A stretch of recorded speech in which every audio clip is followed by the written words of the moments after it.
오늘 설교의 제목은 두려움을 넘어 담대함으로입니다. 말씀을 증거하기 전에 제가 짤막한 글 하나를 읽어드리겠습니다. 요즘 대학생들은 선생들 위에 서고 싶어하고 선생들의 가르침의 논리가 아닌 그릇된 생각들로 도전한다. 그들은 강의에는 출석하지만 무언가를 배우고자 하는 의지가 없다. 그들은 무시해도 되는 문제에 더 관심을 가진다. 사랑이니 미신이니 하는 것들 말이다. 그들은 그릇된 논리로 자기들 판단에만 의지하려 들며 자신들의 무지한 영역에 그 잣대를 들이댄다. 그렇게 해서 그들은 오류의 화신이 된다. 그들은 멍청한 자존심 때문에 자기들이 모르는 것에 대해 질문하는 것을 창피해야 한다. 그들은 주일에는 성당에 가서 미사를 드리는 대신 친구들과 마을을 쏘다니거나 집에 틀어박혀 빈둥거리며 기껏 펜을 든다는 게 연애 편지나 끄적인다. 만약 성당에 가게 되면 하느님에 대한 신앙심으로 가는 게 아니라 여자들을 꼬시러 또는 잡담이나 나누려고 간다. 그들은 부모님이나 교단으로부터 받은 학자금을 술집과 파티와 놀이에 흥청망청 써버리며 그렇게 결국 집에 지식도 도덕도 돈도 없이 돌아간다. 이 글의 제목이 무엇일까요? 혹시 아시는 분 계신가요? 이 글의 제목은 요즘 애들은 답이 없다입니다. 이 글이 언제 쓰여졌을까요? 저는 그 내용을 보면서 요즘의 시대와 그렇게 다르지 않다 생각했는데요. 이 글은요 700년 전 1311년 알바루스 펠라기우스라는 사제에 의해서 쓰여진 글입니다. 너무 오래돼서 깜짝 놀랐습니다. 요즘에도 젊은이들을 빗대어 여러분들 이런 말을 많이 하십니까? 요즘 애들 왜 이렇게 버릇이 없어? 나 때는 안 그랬는데 라떼는 말이야 라면서 이렇게 잔소리가 시작됩니다. 펠라기우스의 사제의 글을 읽으면서 이런 생각이 들었습니다. 세대 간의 갈등은 과거나 현재 언제나 존재한다는 사실입니다. 과거나 현재 언제나 존재한다는 것이 참 세상에는 많이 있는데요. 오늘 제목에 나오고 있는 두려움이라는 것도 항상 있어 왔습니다. 우리는 새해를 시작하며 희망찬 미래를 기대합니다. 그런데 매년 새해가 되면 한 해의 전망에 대해서 이야기하는데 여러분들 한 해 시작할 때 희망적이었나요? 항상 절망적인 이야기가 많이 들려옵니다. 2025년 사회, 경제, 정치, 종교 등 모든 전망이 어둡습니다. 그런데 올해만 그랬을까요? 제가 알기에는 매 한 해를 시작할 때 긍정적인 전망보다는 부정적인 전망이 많았던 것 같습니다. 새해 전망을 어둡게 하는 이슈들이 항상 존재해 온 것 같습니다. 여러분들 2024년 12월 23일에 저희 이 나라가 대한민국이 초고령화 사회에 진입하였습니다. 초고령화 사회는요 인구 대비 65세 이상의 비중이 20%를 넘는 것을 말합니다. 일본이 초고령화 시대에 진입하기까지 37년이 걸렸다면 한국은요 24년 만에 이 초고령화 사회에 진입하였습니다. 한국의 초고령화 속도는요 어느 나라와 비교되지 않을 정도로 빠릅니다. 초고령화 사회로의 진입은요 우리에게 많은 과제를 안겨주고 있습니다. 노동력의 감소로요 경제 성장이 둔화되고 그로 인한 경제적 변화는 의료, 복지, 사회보장, 주거, 문화 등 사회 전반적인 시스템의 변화를 가져옵니다. 예를 들면 요즘도 이야기되고 있는데요. 노인의 연령 기준입니다. 우리가 65세를 기준으로 하는 것이요. 노인복지법을 통해 1981년도에 시작되었는데요. 지금 그것이 40년간 유지되고 있습니다. 요즘 계속해서 이 연령을 높여야 한다라는 이야기들이 많이 나오고 있는데요. 이것은 이전에도 나왔던 이야기입니다. 이 모든 상황들을요, 우리는 몰랐던 것이 아닙니다. 이미 이렇게 갈 것이다라고 알고 있었지만 이 속도가 너무 빨라서 이것이 우리에게 현실로 왔을 때 이것을 이겨나가는 것이 쉽지 않다는 것을 또 보는 것이 많은 사람들의 의견인데요. 그러나 우리는 언제나 그래왔던 것처럼 이 두려움의 위기, 어떠한 그 위기들을 지혜롭게 잘 헤쳐 나갈 것입니다. 그리고 지금 당면하고 있는 우리 대한민국의 이 정치적, 경제적 현실도 극복해 나갈 것입니다. 더욱더 우리가 나라와 민족을 위해 기도하는 우리 지구촌 교회 성도님 되기를 간절히 기도합니다. 그런데 오늘 우리가 읽었던 신명기에서도요, 두려운 상황이 등장합니다. 지난 세월 이스라엘을 진두지휘했던 모세의 마지막이 다가오기 때문입니다. 이스라엘 백성은요, 그 40년간의 광야 생활을 마치고 요단강 동쪽 모압 평지에 지금 진을 치고 있습니다. 그들은 얼마 있지 않으면 가나안 정복 전쟁을 떠나야 했습니다. 그런 상황에서 모세는 자신의 마지막에 유언을 하고 있는데요. 오늘 본문 1절과 2절을 제가 한번 읽어드리도록 하겠습니다. 또 모세가 가서 온 이스라엘에게 이 말씀을 전하여 그들에게 이르되 이제 내 나이 120세라 내가 더 이상 출입하지 못하겠고 여호와께서도 내게 이르시기를 너는 이 요단을 건너지 못하리라 하셨느니라. 모세가 온 이스라엘 백성 앞으로 나왔습니다. 그리고 그들에게 이렇게 이야기합니다. 내 나이가 이제 120세가 되었는데 이제 더 이상 나는 전쟁에 나갈 수도 없고 너희를 인도하는 지도자가 될 수 없어. 이것은 나의 의지가 아닌 하나님께서 전에 이미 나에게 말씀하신 거야. 나의 사명은 가나안까지 가는 것이 아닌 바로 이곳 모압 평지까지야. 모세의 이 말은 민수기 27장 12절에서 23절을 근거하고 있습니다. 모세는 가나안으로 나아갈 수 없고 그를 이어 여호수아가 이제 새로운 이스라엘의 리더로 세워집니다. 이 이야기는 이미 알고 있던 이야기였지만 이제 그들의 실제가 되었습니다. 새로운 리더가 세워지는 상황은요, 늘 불안하고 두려움이 존재합니다. 그러나 여호수아는요, 검증된 사람이었습니다. 아말렉과의 전투에서 최전선에서 싸우며 그는 군사적 지도자로 인정받았습니다. 또한 12 정탐꾼 중 하나로 다른 10지파가 아낙 자손을 보고 두려워할 때 갈렙과 함께 하나님의 약속을 신뢰하며 그 땅을 점령할 수 있다고 말한 사람이었습니다. 그리고 무엇보다 그는 하나님께서 세워주신 지도자였습니다. 그는 검증이 다 맞춰진 사람이었습니다. 이렇게 검증된 지도자가 세워졌음에도 불구하고 이스라엘 백성들은 두려움에 사로잡혀 있었던 것 같습니다. 이스라엘 백성의 두려움은요, 부정적인 두려움입니다. 변화된 상황 앞에서 두려움으로써 믿음이 약해지거나 하나님보다 자신들이 처한 상황을 더 크게 보는 두려움입니다. 부정적 두려움은 우리의 마음을 약하게 하고 하나님의 뜻보다는 상황과 형편을 바라보게 합니다. 그래서 결국 하나님을 신뢰하지 못하게 하는 것입니다. 모세는 그 사실을 너무나 잘 알고 있었습니다. 그래서 모세는 자신의 마지막 이 유언을 하며 가장 먼저 이 주제에 대해서 말씀하고 있습니다. 강하고 담대하라. 두려워하지 말고 떨지 말라. 부정적인 두려움이 아닌 성경에서 말하는 경외의 두려움, 하나님에 대한 경외, 존경의 마음을 이야기합니다. 이것은 믿음 안에서의 긍정적인 두려움이고 상황과 환경이 아닌 하나님을 바라보게 하는 강하고 담대함을 이야기하는 것입니다. 그렇다면 오늘 본문 말씀에 이스라엘 백성의 삶을 통해 또 지금의 시대를 살아가는 우리에게 두려움이 아닌 담대함으로 나아갈 수 있는 이유는 무엇일까요? 우리 세 가지를 함께 보기 원하는데요. 첫째로 앞서 행하시는 하나님을 바라보기 때문입니다. 우리 본문 3절의 말씀을 우리 다 함께 읽도록 하겠습니다. 함께 읽겠습니다.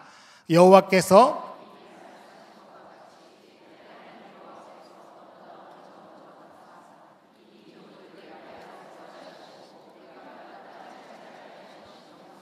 여호수아는 내 앞에서 건너갈지라.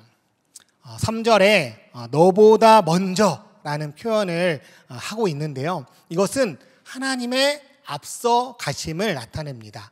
그 너보다 먼저라는 단어에는 그 원어에는 얼굴이라는 뜻이 있습니다. 이것을 직역하면 너의 얼굴 앞에 또는 내가 보는 앞에서가 됩니다. 하나님의 앞서 가심은요, 우리의 어떤 상상이나 추상적 개념이 아닌 실제로 우리의 눈으로 직접 목격하는 것을 말합니다. 출애굽하는 이스라엘의 상황을 통해 우리는 그것을 너무나 잘 알고 있습니다. 출애굽기 13장 21절에서 22절의 말씀입니다. 여호와께서 그들 앞에서 가시며 낮에는 구름 기둥으로 밤에는 불 기둥으로 그들의 길을 인도하사 낮이나 밤이나 진행하게 하시니 낮에는 구름 기둥 밤에는 불 기둥이 백성 앞에서 떠나지 아니하리라. 여호와께서 이스라엘 백성들 앞으로 가시는데 낮에는 구름 기둥으로 뜨거운 햇볕 아래에 있는 백성들에게 그늘을 제공해 주었고 밤에는 불 기둥으로 길을 비추어 주는 역할을 했을 뿐만 아니라 적들로부터 보호해 주는 역할까지 감당해 주었습니다. 우리의 삶에 이 하나님의 구름 기둥과 불 기둥이 이스라엘 백성 앞에 떠나지 아니한 것처럼 우리의 삶 가운데 늘 가득 넘치기를 간절히 기도합니다. 이스라엘 백성이 하나님의 그 앞서 가심을 눈으로 목격하는 것은요, 여기서 끝나지 않습니다. 홍해에 도착했을 때 결정적 장면이 등장하죠. 그들의 상황은 절박했습니다. 뒤에서 애굽의 군대가 쫓아오고 있고 홍해는 그들을 막았습니다. 그런데 하나님께서 이스라엘 백성 가운데 블레셋 땅이 아닌 홍해를 거쳐 광야길로 나아가게 인도하셨다는 사실이 참 흥미로운데요.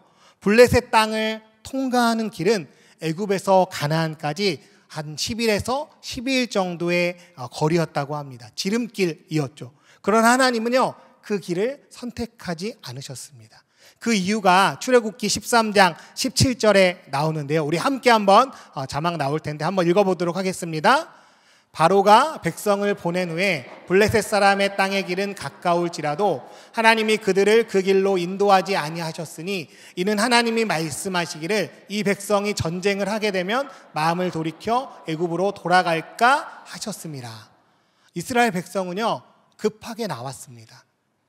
급하게 애굽을 나갔기 때문에 전쟁을 할 수 있는 준비가 되어 있지 않았죠. 또한 오랜 노예 생활로 인해 싸울 능력과 용기도 없었습니다. 아마 싸우는 방법도 잊었을 것입니다. 무엇보다 강한 군사력을 가진 블레셋과의 싸움은 이스라엘 백성을 애굽으로 돌아갈 수 있게 할 수 있다는 것을 하나님은 너무나 잘 알고 계셨죠. 그래서 하나님께서 가까운 길 대신 홍해의 길을 선택하셨습니다. 홍해의 길은 하나님의 깊은 계획과 뜻이 담겨져 있습니다. 그것은 자신의 능력이 아니라 오직 하나님의 능력만을 신뢰하기 위한, 그것을 배우기 위한 믿음의 길이었습니다. 하나님께서 모세를 통해 홍해를 가르셨습니다. 큰 동풍으로 바닷물을 물러가게 하셨습니다. 그들은 홍해를 육지에서 걸어가는 것처럼 건너갔습니다. 그들이 홍해를 건널 때 벽이 되어 있는 물을 보고 얼마나 놀랐을까요? 하나님은 이처럼 우리의 삶 가운데 앞서 행하시는 분입니다. 그리고 그것을 우리의 눈으로 보게 하시는 분이십니다. 최근에 지인 목사님의 간증을 페이스북을 통해서 듣게 되었습니다. 예전부터 알고 있던 권사님으로부터 전화가 왔는데 기도 중에 목사님을 통해 물질이 필요한 신학생이나 목회자들에게 물질을 흘려보내라는 마음을 주셨다고 합니다. 그 금액이 작지 않았는데요. 목사님께서는 기도하며 누구에게 이런 도움이 필요해서 하나님께서 그 집사님의 마음을 움직이시고 행동하시는 믿음을 주셨을까 생각하며 기도하고 또 기도하셨답니다. 그리고 기도하며 생각나는 분들이 있어서 전화하셨다고 합니다. 정말 도움이 필요한 많은 교회와 선교지가 있었다고 합니다. 그렇게 해서 7개의 미자립 개척교회와 1개의 선교팀을 도울 수 있는 귀한 기회가 되었다고 합니다. 하나님께서는요, 출애굽의 상황 가운데서도 앞서 가셨지만 지금도 우리의 삶 가운데 앞서 행하시는 분이십니다. 누구보다 우리의 마음을 잘 알고 계시며 하나님의 앞서가심을 우리의 눈으로 또 우리의 귀로 듣게 하시는 분이십니다. 두려움의 상황, 앞이 보이지 않는 그 상황 가운데서도 구름 기둥과 불 기둥으로 우리의 삶에 앞서가시며 도저히 우리의 방법으로 해결할 수 없는 문제 앞에 기적을 행하시는 그 하나님을 바라보는, 하나님의 앞서가심을 바라보는 저와 여러분 되기를 간절히 기도드립니다. 두려움이 아닌 담대함으로 나아갈 수 있는 이유 두 번째는 보호하시는 하나님을 바라보기 때문입니다. 보호하시는 하나님을 바라보기 때문입니다. 오늘 본문 우리 4절의 말씀을 우리 함께 읽겠습니다. 또한 여호와께서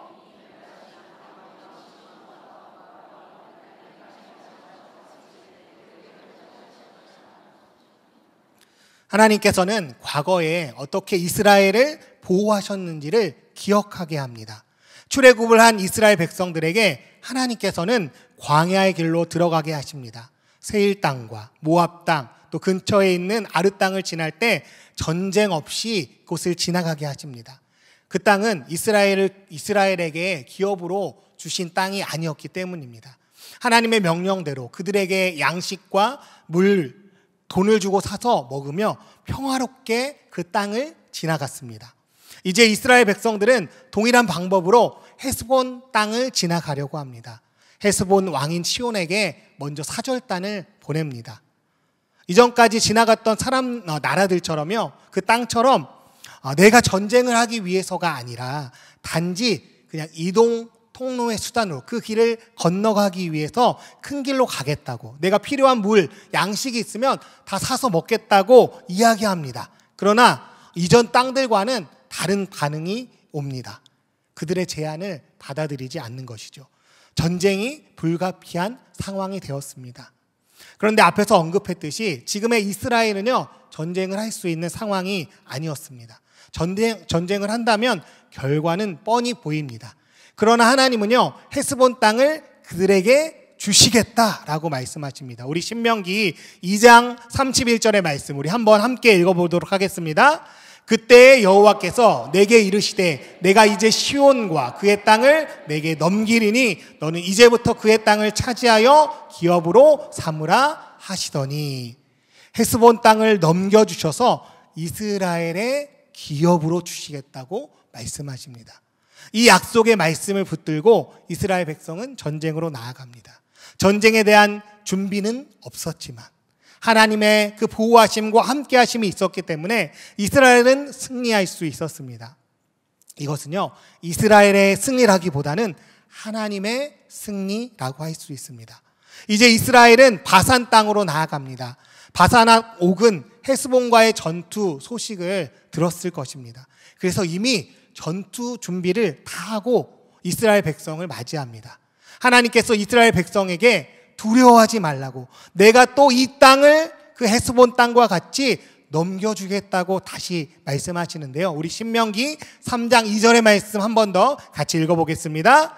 여호와께서 내게 이르시되 그를 두려워하지 말라. 내가 그와 그의 모든 백성과 그의 땅을 내 손에 넘겼으니 내가 헤스본에 거주하던 아모리 족속의 왕 시온에게 행한 것과 같이 그에게도 행할 것이니라 하시고, 헤스본과의 전쟁에서 이기고 바산으로 나아갔지만 그들에게는 다시 승리한다는 확신의 보장이 없었습니다. 그래서 하나님은요, 한 번 더 그들에게, 이스라엘 백성들에게 헤스본과의 전쟁과 똑같은 승리를 주시겠다고 약속하시며 말씀하십니다. 과거 하나님께서 시온과 옥에게 베푸신 승리가 오늘 본문에서도 이어지는데요. 새로운 리더와 함께하는 가나안 정복이라는 도전 앞에 하나님의 보호하심이 있다는 사실입니다. 오늘 본문 우리 5절 말씀 제가 한번 읽어드리겠습니다. 또한 여호와께서 그들을 너희 앞에 넘기시리니 너희는 내가 너희에게 명한 모든 명령대로 그들에게 행할 것이라. 이스라엘을 보호하여 주셔서 시온과 옥에게 승리를 주신 하나님께서 가나안 정복으로 나아가는 그들에게 동일한 승리를 허락하여 주십니다. 이것은 하나님의 약속에 근거하고 있습니다. 5절에 너희 앞에 넘기시리니 라는 단어가 사용되었는데요. 그런데 이 3절에 너희 앞에 라는 단어와 같은 뜻이 있습니다. 바로 얼굴이라는 뜻이죠. 하나님의 앞서가심은 추상적인 개념이 아니라고 말씀드렸는데요. 하나님의 그 보호하심 또한 어떤 추상적이고 피상적인 개념이 아닌 우리의 삶의 현실에서 일어나고 있는, 우리가 직접 보고 듣는 그 사건이라는 것입니다. 19세기 스코틀랜드 출신 존 페이튼 선교사님은 남태평양의 헤브리디스 제도 원주민들에게 복음을 전했습니다. 그 지역의 원주민들은 선교사들을 적대시했습니다. 선교사들뿐만 아니라 사람들을 적대시했는데요.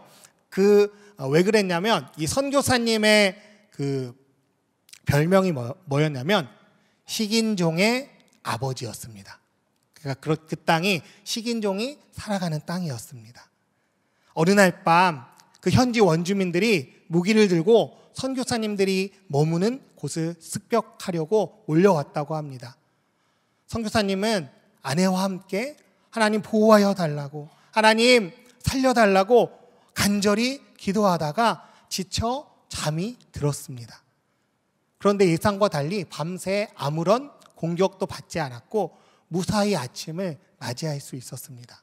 다음 날 추장에 찾아와서 이상한 질문을 던졌습니다. 어젯밤 당신들 집 주위를 둘러싸고 있던 빛나는 사람들은 누구입니까? 놀란 페이튼 선교사님은 자기들 외에는 아무도 없었다고 이야기했습니다. 그러나 추장은 자신들을 겁에 질리게 했던 수많은 빛나는 사람들을 분명히 보았다라고 말했습니다. 결국 원주민들은 그들을 해칠 수 없었고 오히려 두려워하고 물러갔다고 합니다. 페이튼 선교사님은 이를 하나님께서 천사를 보내어 보호하신 기적으로 간증을 하셨습니다.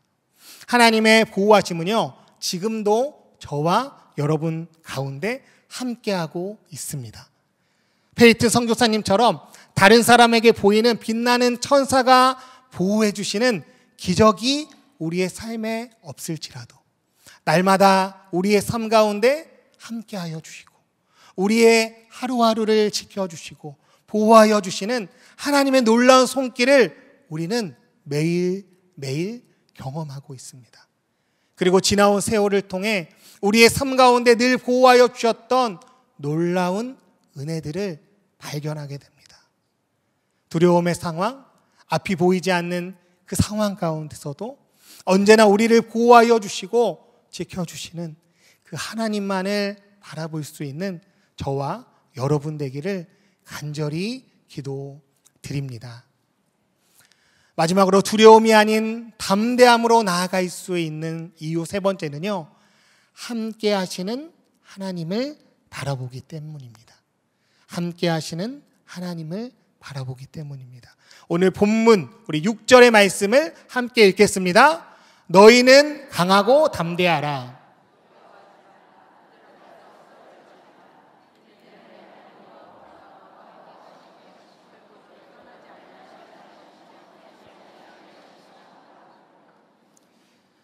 우리가 너무나 잘 알고 있는 말씀이며 우리에게 힘과 소망을 주는 말씀입니다. 누군가 나와 함께 한다는 것, 너무나 큰 위로와 소망을 줍니다.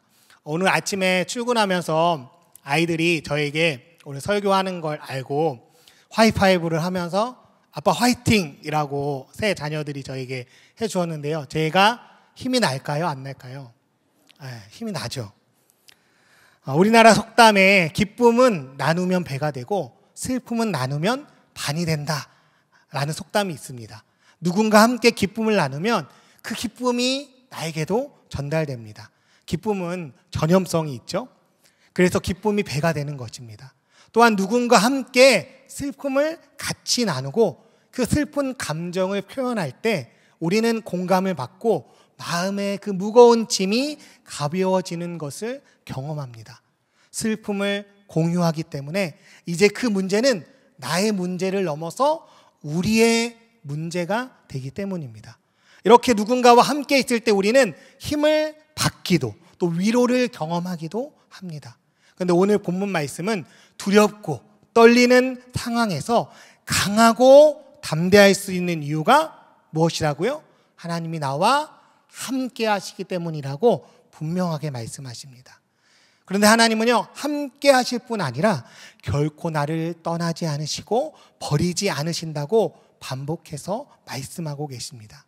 이 말을 듣고 있는 이스라엘 백성들에게 얼마나 큰 힘이 되었을까요? 그런데요, 인간은 망각의 동물이죠. 우리의 기억과 감정을 온전히 붙잡지 못하고 시간이 지나면 잊어버리게 됩니다. 그래서 하나님은요, 계속해서 우리가 잊어버리기 때문에 반복해서 말씀하십니다. 여호수아 1장 5절의 말씀인데요, 제가 한번 읽어드리겠습니다. 너희 평생에 너를 능히 대적할 자가 없으리니 내가 모세와 함께 있었던 것 같이 너와 함께 있을 것임이라. 내가 너를 떠나지 아니하며 버리지 아니하리니. 신명기에서 얼마 지나지 않은 시점인 가나안 정복 전쟁 바로 전의 상황입니다. 이스라엘의 새로운 리더로서 전장으로 나아가는 우리 여호수아에게 하나님은 다시 한번 확신을 주십니다. 평생에 너를 대적할 자가 없으며 모세와 함께 했던 것처럼 여호수아에게도 함께 하시며 절대 떠나지 않으신다는 확실한 약속입니다. 하나님의 이 함께 하심은요, 하나님의 함께 하심에 대한 이 약속은 계속 이어집니다. 이사야 41장 10절의 말씀 우리 함께 읽어보도록 하겠습니다. 두려워하지 말라. 내가 너와 함께함이라. 놀라지 말라. 나는 내 하나님이 됨이라. 내가 너를 굳세게 하리라. 참으로 너를 도와주리라. 참으로 나의 의로운 손으로 너를 붙들리라. 이사야 41장 10절은 바벨론 포로 시기에 하나님이 이스라엘 백성을 위로하며 격려하는 말씀입니다. 바벨론 포로의 암흑 시기에 하나님이 이스라엘 백성들과 함께 하시며 힘을 복돋아 주시고 의로운 오른손으로 지켜주신다고 약속하고 있습니다. 그리고 결국에는 하나님께서 구원을 베푸시고 회복을 약속하십니다.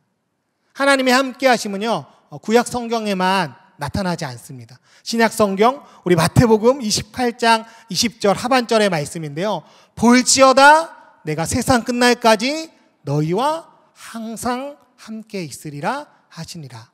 우리가 너무나 잘 알고 있는 지상 대명령의 말씀입니다. 예수님께서 부활로 이제 하늘로 승천하시기 전 마지막 명령을 제자들에게 말씀하십니다. 그것이 무엇입니까? 모든 민족을 제자 삼고 침례를 주며 예수님의 모든 가르침을 지키게 하는 것. 어찌 보면 이제 예수님 없이 그 복음 사역을 감당해야 하는 제자들에게 두려움이 있었을 것입니다. 그러나 이 마지막 예수님의 선언은 제자들에게 큰 확신과 힘을 주었을 것입니다. 나의 능력이 아닌 예수님의 능력과 함께 하심 가운데 나아간다는 확신 말입니다. 그리고 마지막 히브리서 13장 5절의 말씀입니다. 우리 함께 읽겠습니다. 돈을 사랑하지 말고 있는 바를 족한 줄로 알라. 그가 친히 말씀하시기를 내가 결코 너를 버리지 아니하고 너를 떠나지 아니하리라 하셨느니라. 히브리서는 그리스도인이라는 이유로 사회적, 경제적 박해와 차별을 겪고 있는 로마나 예루살렘의 유대 기독교인들에게 보내진 편지입니다. 아마도 박해와 차별로 물질적인 불안과 궁핍함이 커지며 돈을 사랑하는 태도가 생겨서 돈을 사랑하지 말고 자족하라고 히브리서 기자는 권면합니다. 그리고 이어서 박해와 차별에 처해 있는 그 유대 기독교인들에게 구약의 신명기 말씀을 인용합니다.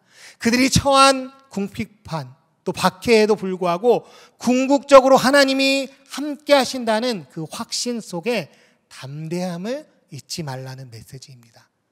하나님의 함께 하심은 사람과는 분명히 차이가 있죠.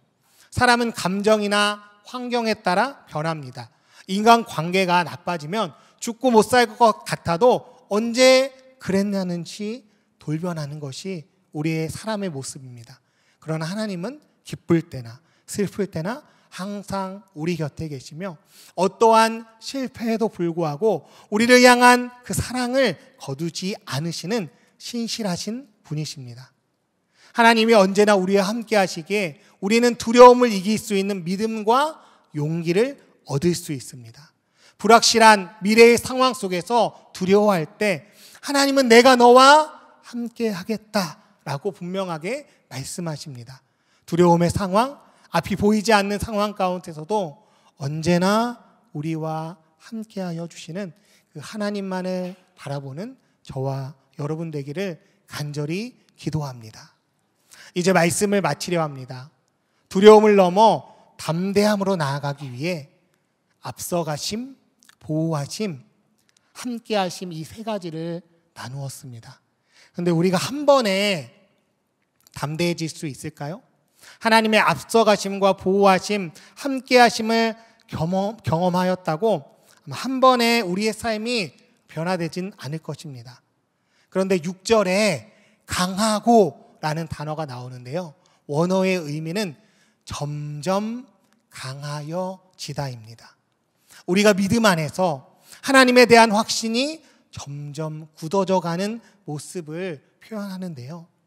날마다 조금씩 하나님의 앞서가심과 그 보호하심, 함께하심을 경험하며 우리의 삶이 두려움이 아닌 두려움을 뛰어넘어 담대함으로 승리하며 나아갈 수 있는 저와 여러분 되기를 간절히 기도드립니다.